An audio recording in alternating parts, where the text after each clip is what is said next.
हमारा ये मुल्क हिंदुस्तान, जिसको कभी सोने की चिड़िया कहा जाता था, लेकिन आज ये मुल्क वो मुल्क बन चुका है जहाँ पर इंसान के खून की कीमत जानवर के खून से ज़्यादा सस्ती है। यानी इंसान का खून जानवर के खून से सस्ता है। हमारे इस मुल्क में जानवरों को तो अम्मा कहा जाता है, लेकिन इंसानों पर जुल्म किया जाता है। किस तरह जुल्म किया जाता है? उत्तर प्रदेश के संभल में जो हादसा पेश आया, जो विवाद हुआ मस्जिद को लेकर के, तो बहुत ही दुखद, बहुत ही दर्दनाक है। इस मुल्क का जो भी कोई सच्चा नागरिक होगा, जो भी अमन पसंद इंसान होगा, चाहे वो किसी भी मजहब से मानने वाला होगा, तो ये जो मुल्क भर में दंगे फसाद होते हैं, तो इससे खुश तो नहीं हो सकता ना। और ये भी आपको मालूम होगा कि हर चीज की भरपाई हो सकती है, लेकिन जो भी जाने गई, अब तक की खबर आ रही है संभल से 5 लोगों की जान जा चुकी है, जिसमें एक 17 साल का नाबालिग मोहम्मद कैफ, एक बिलाल, एक नईम, ये सब गरीब परिवार के लोग थे, मजदूरी करने वाले, कोई मिठाई की दुकान चलाने वाला, तो कोई सब्जी फल बेचने वाला, तो उनको भी मार दिया गया। हाँ, यही खबर आ रही है, मार दिया गया। गोली चली नहीं थी, गोली चलाई गई थी। दिखाया भी जा रहा है, सोशल मीडिया पर वीडियोस वायरल हो रही हैं, जिस तरह से किसी मूवी की शूटिंग चल रही होती है। क्या खता थी उनकी? पत्थर मार रहे थे वो, उन्होंने पत्थर फेंक के मारे थे। तो पत्थर अगर फेंक के मार भी रहे थे तो उसका बदला गोली से दिया जाएगा। और कोई तरीका भी हो सकता है इसका। देखा जाता है कि इसकी बहुत से ऐसे अचानक गोली तो नहीं चलाई जा सकती किसी के ऊपर। आंसू गैस के गोले भी होते होंगे प्रशासन के पास में, आर्मी के पास या प्रशासन के पास, तो और भी तरीके हैं इसके। हर चीज़ की भरपाई हो सकती है, लेकिन जिसका लाल चला गया, जिसका जवान बेटा चला गया हो उसकी नज़रों के सामने, तो ये तो औलाद वाले ही समझ सकते हैं। ये चीज़ तो औलाद वाले ही समझ सकते हैं। जो लोग इससे कोसों दूर हैं वो क्या समझेंगे इसको? ये तो औलाद वाले ही समझ सकते हैं। जिसकी नज़रों के सामने उसका जवान बेटा चला गया हो, उसके दिल से पूछे जाके आप, किस तरह वो माँ बाप जीते जी मरे हो जाते हैं जिनकी जवान औलाद चली जाती है। कौन करेगा इसकी भरपाई? नहीं हो सकती इसकी भरपाई। हर चीज़ की भरपाई हो सकती है, इसकी भरपाई नहीं हो सकती। लेकिन याद रखना, जो दर्द, जो आह निकलती है ना, जो मजलूम की आह निकलती है ना, वो अर्श तक जाती है। जो वो बूढ़े माँ बाप, जो वो माँ बिलख रही है, वो जो बाप रो रहा है वहाँ पर, तो वो उसकी आह अर्श तक जाती है। आज नहीं तो कल कभी तो इसका असर, ये असर दिखाएगी। ये जो आह निकल रही है, ये जो तड़प रहे हैं, कभी तो इसका असर दिखेगा। कभी तो, आज नहीं तो कल। जिसने भी ये दंगा फसाद कराया, जिसकी भी ये साजिश थी, जिसने भी कुछ ये करवाया है, जिसने भी गोली चलाई है इन लोगों पर, ये सबको भरना पड़ेगा।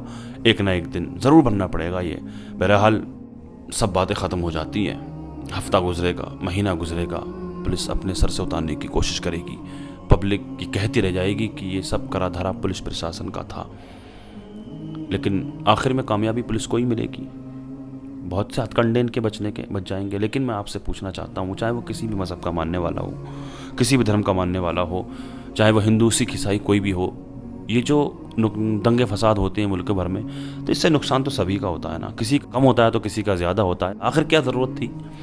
ये जो मस्जिद के नाम पर जो विवाद हुआ, क्या ज़रूरत थी? ज़ियाउर रहमान बर्क साहब ने जो बयान दिया, ये जो कानून बन चुका है ना, जो भी धर्म स्थल जिस शक्ल में मौजूद है, जहाँ पर भी, तो वो मौजूद है। क्या ज़रूरत थी सब करने की? क्या ज़रूरत थी वहाँ पर ये, वो भी इतनी तेज़ी के साथ, फौरी तौर पर इतनी तेज़ी से कार्रवाई होती है जैसे कोई क्रिमिनल केस की हो। इस तरह से बहुत ही तेज़ी के साथ में कार्रवाई होती है। इस पर एक बार जब हो चुका था सर्वे, तो दोबारा जाने की वह क्या ज़रूरत थी?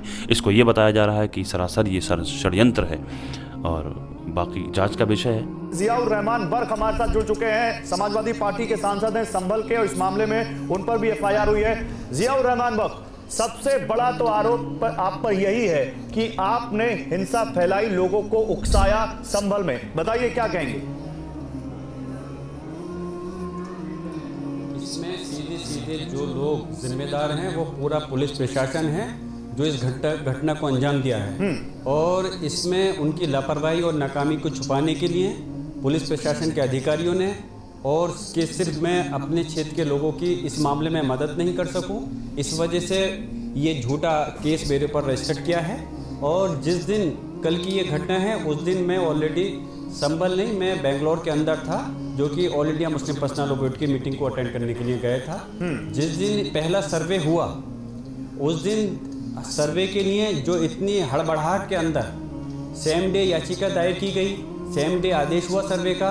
विद इन 1 to 2 आवर्स के अंदर डीएमएसपी अपना लाव लश्कर लेकर के सर्वे करने आ गए। और 6 बजे के बाद, जो कि वो दे भी नहीं सकते थे, रिसीव नहीं करा सकते, उन्होंने ज़बरदस्ती इलीगल सर्वे कराया। उसके लिए भी हमने समझौता कर करके समझौता सर्वे कराया। वहाँ पर पब्लिक थी, ये जो कमिश्नर नियुक्त किए गए थे वो खुद इस चीज़ के गवाह हैं, और डीएमएसपी कि किसी ने इनको एक छोटा सा भी नुकसान पहुंचाने का प्रयास नहीं किया, मॉब इकट्ठा होने के बावजूद। पब्लिक थी और हमने सुकून के साथ सर्वे कराया और इनसे 2 बार पूछा कि अगर कोई सर्वे बचता है तो बताओ। जबकि एसपी संभल ने यहाँ तक कहा था मेरे सामने कि अगर सर के मैं दोबारा बार बार फोर्स नहीं दिलवाऊंगा, अगर कुछ सर्वे का कुछ बच रहा है तो अभी बता दो। मैंने भी पूछा तो उन्होंने कहा एक थोड़ा सा हिस्सा रह गया है, तो फिर हम लोगों ने कहा कि उसे भी पूरा करो। तीसरी बार फिर पूछा, अब तो कुछ नहीं बचा। उन्होंने कहा कि नहीं, अब कोई सर्वे का हमारा नहीं बचा, अब हम जा रहे हैं, अब हम सिर्फ रिपोर्ट सबमिट करेंगे। जी, कोर्ट के आदेश का पालन हुआ, क्लियर हो चुका था सब। उस दिन मैं और भी जनप्रतिनिधि मौजूद रहे, किसी प्रकार की कोई घटना नहीं घटित हुई। जुमे के दिन 22 तारीख को जुमे की नमाज अदा हुई। पुलिस प्रशासन ने हमारे लोगों को नमाज अदा करने जाने से रोका, बैरिकेडिंग लगा करके। फिर भी लोगों ने बर्दाश्त किया, हम लोगों ने नमाज अदा करी और सुकून से घर आ गए। जुमे के दिन कुछ नहीं हुआ। सैटरडे को, शनिवार को पूरा दिन सुकून से गुजरा। जब फिर रात में करीब ज़बरदस्ती जो शाही जामा मस्जिद कमेटी के अध्यक्ष हैं उनको नोटिस शामिल कराया कि फिर से सर्वे होगा। जब एक बार सर्वे करा दिया और पूरा इत्मीनान बख्श करा दिया तो दूसरा सर्वे कराने का औचित्य क्या मतलब था। लेकिन उसके बावजूद अगर आप कराना चाहते तो दोबारा कोर्ट से आदेश लेकर के आते। लेकिन फिर भी चलो आपने अपनी तानाशाही के बल पर सर्वे कराने लगे, उसको भी एक्सेप्ट कर लिया। और जो जामा मस्जिद कमेटी के लोगों ने इनको अंदर एंटर कराया और इन एंटर करा के सर्वे कराया, जो कि सर्वे होने के दौरान ज़बरदस्ती पानी वगैरह निकालने का प्रयास किया गया। जब लोगों को ये कुछ मालूम चला कि जामा मस्जिद पे अचानक से छुट्टी वाले दिन और ये लोग कुछ आए हैं सर्वे करने के लिए, दोबारा से लोगों में घबराहट पैदा हुई, लोग इकट्ठा हुए। उसी पर तो सवाल है, जब सबके फोन अंदर थे, जब सबके फोन जमा थे जियाउर रहमान बख्श साहब, तो ये बात लोगों तक पहुंची कैसे कि यहाँ सर्वे की टीम आई है और सर यहाँ पानी निकला है, खुदाई हो रही है?